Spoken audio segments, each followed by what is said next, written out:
आपको इस हवाले से अहम खबर देते हैं और आपको बताते हैं कि चेयरमैन पीपल्स पार्टी बिलावल भुट्टो जरदारी इस वक्त गुफ्तगू कर रहे हैं।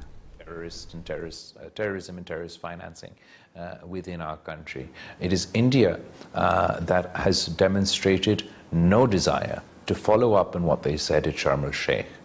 They continue to support terrorism within Pakistan, so much so that after everyone in Pakistan condemned, after all, everyone in Pakistan condemned the terrorist attack in Maqbuza, Kashmir.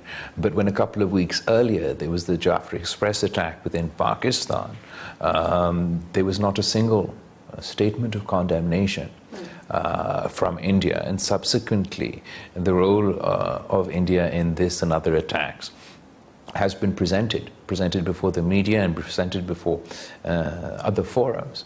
India to this day cannot tell me and cannot tell you and cannot tell the world that who is this Pakistani terrorist that was involved in the terrorist attack in occupied Kashmir. How did he get into Kashmir? Where did he go after conducting this attack? If he was in a terrorist hideout in Pakistan, there must be some evidence of him coming and going. Surely it would have been more efficient had they shared this evidence with us. If their terrorist attack, if they truly were just targeting a terrorist attack, then they'd know from these supposed so-called precision strikes against terrorist infrastructure. They'd know exactly the names of the terrorists that they killed, which attacks they were involved in. But to this day, India cannot share these truths with the world. And that is why ultimately Pakistan will win.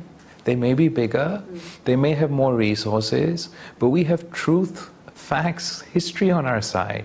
Their war is based on a lie. Their war is based on division. Their war is based on hate. Our stance is based on truth, it's based on reality. Our people are united not because of fear, not because of division, not because of hate, but in the name of our martyrs and to protect the dignity and sovereignty of our land. We have demonstrated that India may be larger than us, but our Air Force has demonstrated that they, while less in number, are far more efficient in the skies, and our armed forces will demonstrate that while they may be larger in number, as the saying goes, the larger they are, the greater they fall. Right, agreed. But my question remains, who is going to hold India accountable?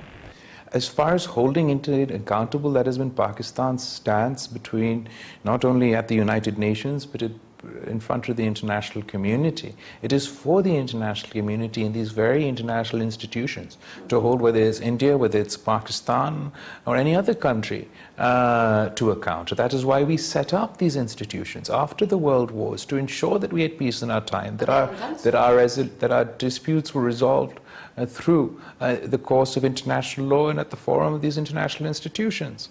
But it is India, because their case is weak, because their case is unjust, because it is not based in international law, because they have no hope of succeeding at international forums, have time and time again, whether it's the question of Kashmir and their right of the people of Kashmir to self-determination through a plebiscite and India's obligations to international law through the UN Security Council and its resolutions. India has refused to abide by them.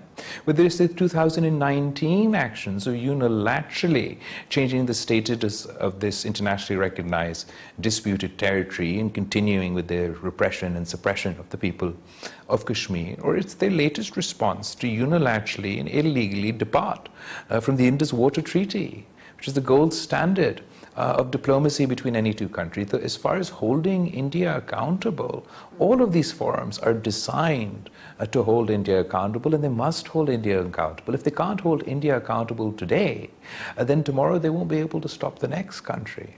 We are seeing internationally that international law is being stretched, international institutions are being challenged.